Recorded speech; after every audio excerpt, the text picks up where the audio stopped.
Hi guys! For today's content, gawa tayo ng za'atar chicken. So, meron tayo dito guys, yung slice na breast chicken. Pwede kayong gumagamit ng thighs.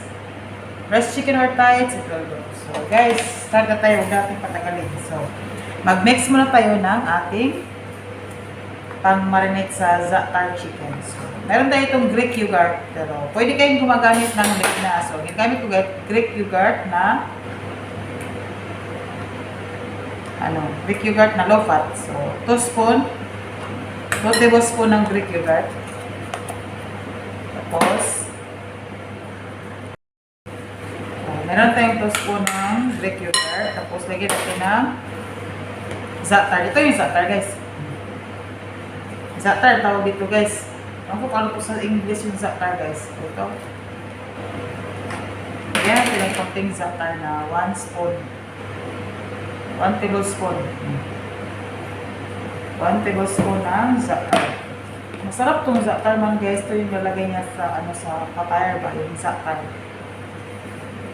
Tapos, meron tayong, mixed spice. Mix na seasoning ba. Lagyan natin ang mixed seasoning spice, guys. Mixed seasoning spice. Tapos, black pepper. Lagyan natin ng black pepper. Salt. Of course, salt to taste. 1 teaspoon. Tapos, minced garlic. Lagi talaga ako minced garlic handa, guys. Minced garlic yan, guys. Minced garlic. Minced garlic.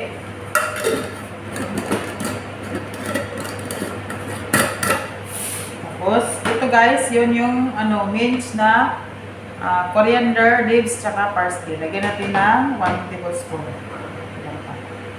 1 tablespoon. Tapos, lemon juice. Lemon juice.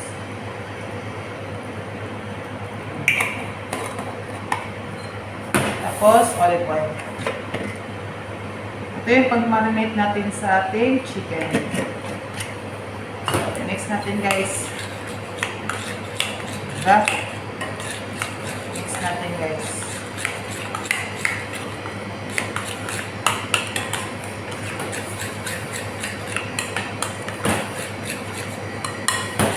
Paggawa nito, guys, i-marinate natin, guys. Parang gawing barbecue ba, pero za'atar chicken ang tawag nito, guys. Ito na, guys, yung na-mix natin, guys.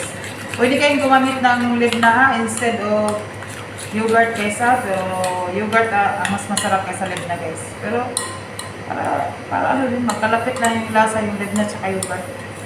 Pero mas masarap ang yogurt, guys. So, guys, ihalo natin yung ating cubes na breast chicken. Marinate natin. Ito na, guys. Bago natin patagalin pa yung za'atar chicken. Tapos, meron to, guys. Yung on the side dito, guys, is rice. Diba? Za'atar chicken. I'm sure you will love the taste, guys. Try nyo, guys. Lalo na sa Arab country, lalo na sa kanila. So, ito na, guys.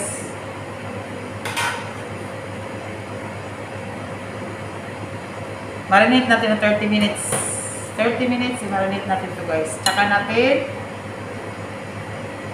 iluto sa air fryer.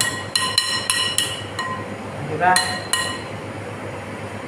So, let's wait 30 minutes.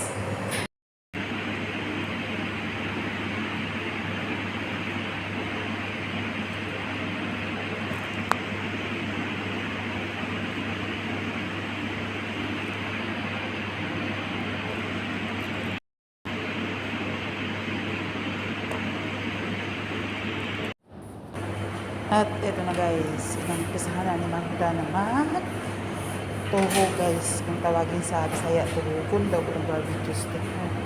So, para to siyang barbecue, guys. Pero ang flavor niya is za'atar. Or kung anong English za'atar guys. Za'atar lang nakalagay kasi guys sa English niya. Za'atar din sa Arabic. So kaya tinatawag natin itong ating content for today's vlog, za'atar chicken. Kasi flavor siya na za'atar.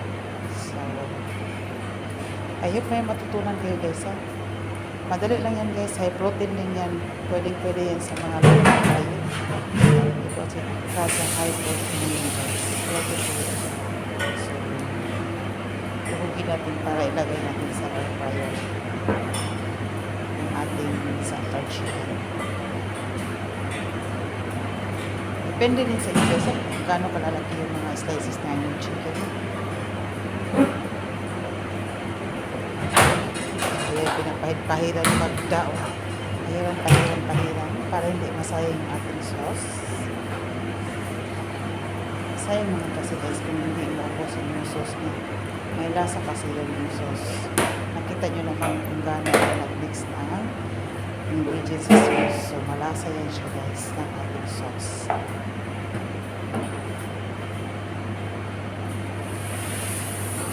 Ayan yung seryoso si Magda. At ito na guys, ready na sa ilagay natin na sa air fryer. Lutuin natin ito guys sa air fryer. Sa mainit na 200 Fahrenheit na yata yun guys, 200. 200. Tapos 12 minutes natin tutuloy guys. O ito na guys, nilagay na natin sa air fryer. Hintayin natin na maluto no. Sa 12 minutes sa 200 Fahrenheit degree na yan guys. Fahrenheit. At ito na, ang sarap-sarap na naman ng ating za'atar chicken guys. Pwede nyo tulutuin sa bahay. Pwede nyo namang i-grill. Wala kayong air fryer ha. Hindi naman kasi yung kung ano nakikita nyo sa content ko, gawin nyo din lahat. So, instead pa. So, optional yung rice guys. So, next sa aking content guys, mag-vlog ako na how to make the yellow rice.